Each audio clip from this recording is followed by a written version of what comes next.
اس سے صوفیہ کا سانس بحال ہو گیا اور اسے منصور نے اپنے گلے سے لگا لیا۔ صوفیہ تو بھیگی ہوئی تھی مگر اس کے آنسو بھی بہہ رہے تھے۔ اس کے گلے سے لگی، اس کی پیٹھ کو کوٹنے لگی اور روتے ہوئے کہنے لگی، مجھے نہیں جینا، مجھے مرنے دو۔ مگر منصور نے سمجھاتے ہوئے اسے کافی لمبا لیکچر دے ڈالا کہ اس طرح تم ڈوب کر یا مصنوعی طریقے سے اپنا خاتمہ کرو گی تو پورے خاندان کی بدنامی ہوگی۔ اب تک جو آپ کی عزت اور وقار بنا ہوا ہے اس کو سب بھول کر نئی کہانیاں بنائیں گے اور آپ مر کر بھی سکون نہ پا سکیں گی۔ خاندان والے بھی منہ چھپاتے پھریں گے۔ ایسے ہی باتوں سے صوفیہ فتح علی خان کو سمجھ آ گئی کہ مرنا آسان نہیں ہے، مگر اسے یہ بھی احساس تھا کہ اب جینا مرنے سے بھی مشکل ہوگا۔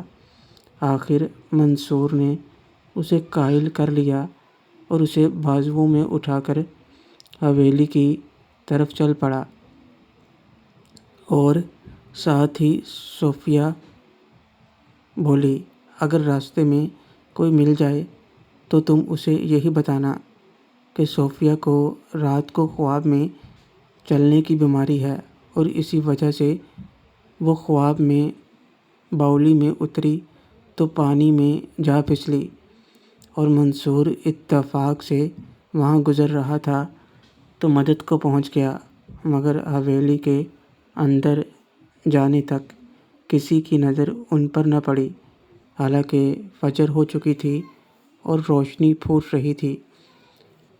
حویلی کے دروازے سے اندر داخل ہو کر صوفیہ نے منصور سے کہا کہ اب تم جاؤ، میں ٹھیک ہوں، فکر نہ کرنا۔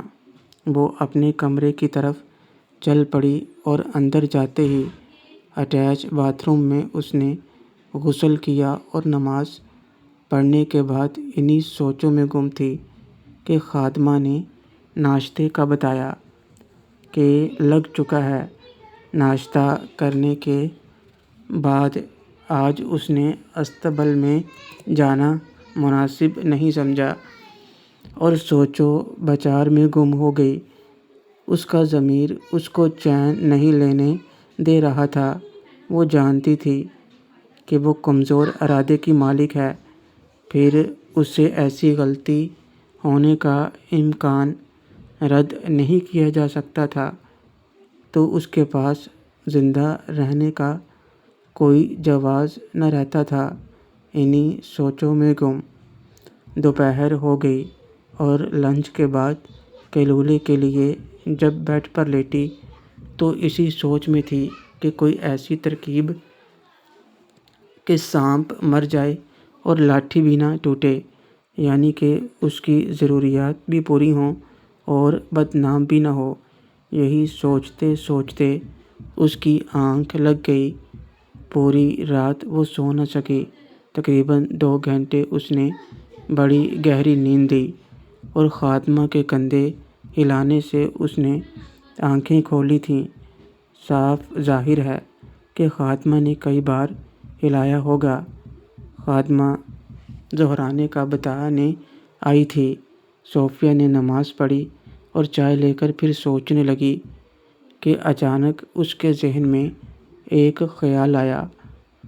اس کی آنکھوں میں روشنی چمکی اور وہ لان میں چلی آئی۔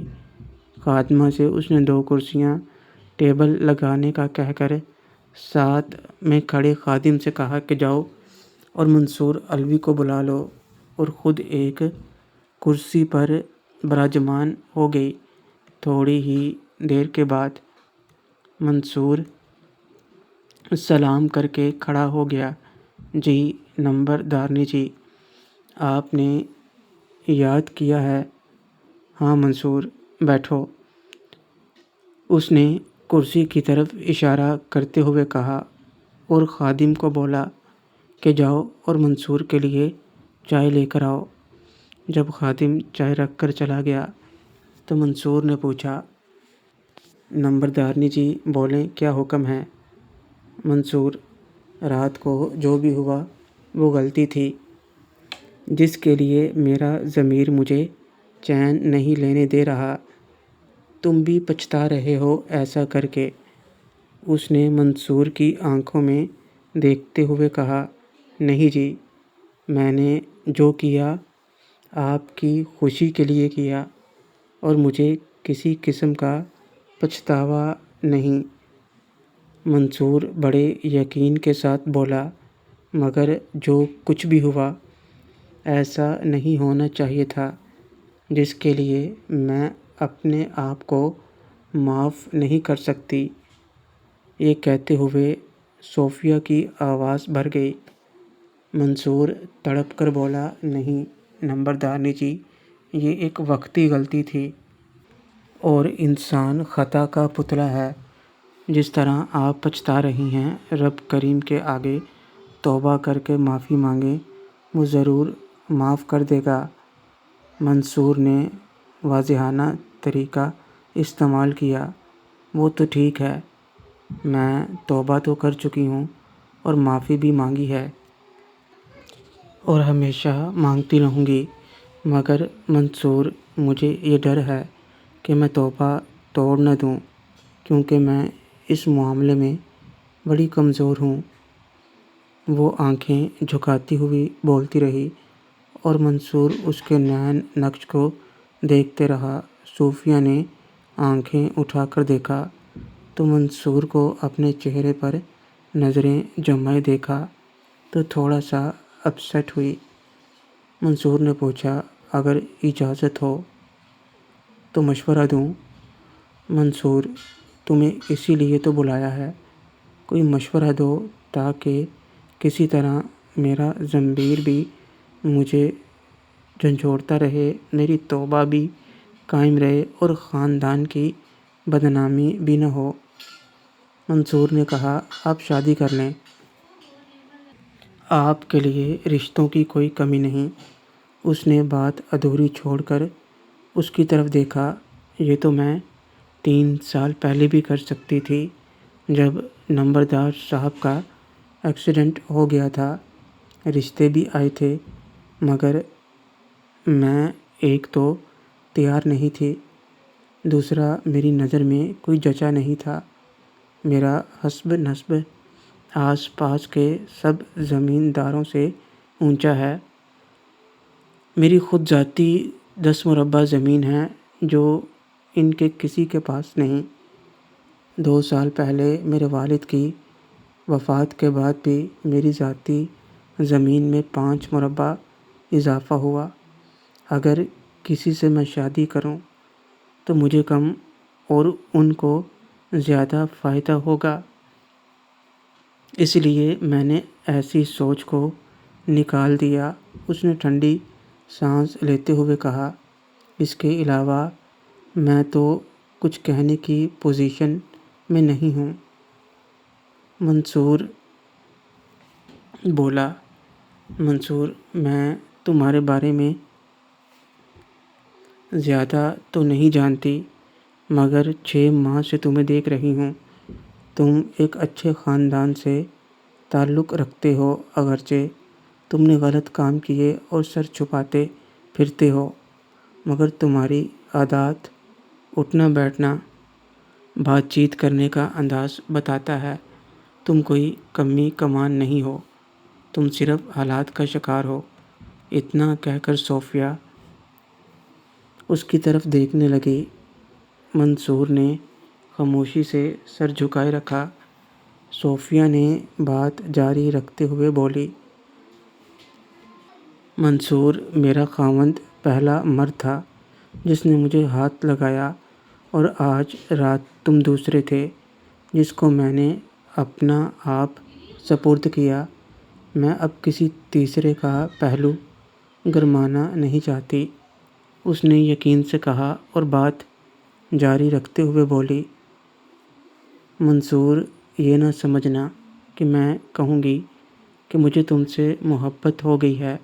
نہیں، ایسی کوئی بات نہیں۔ ہاں، اتنا اقرار ضرور کروں گی کہ پہلی بار جب تم گھوڑے کی مالش کرتے اسطبل میں دیکھا تھا تو میرا دل زور سے دھڑکا تھا، مگر بعد میں نارمل ہو گیا۔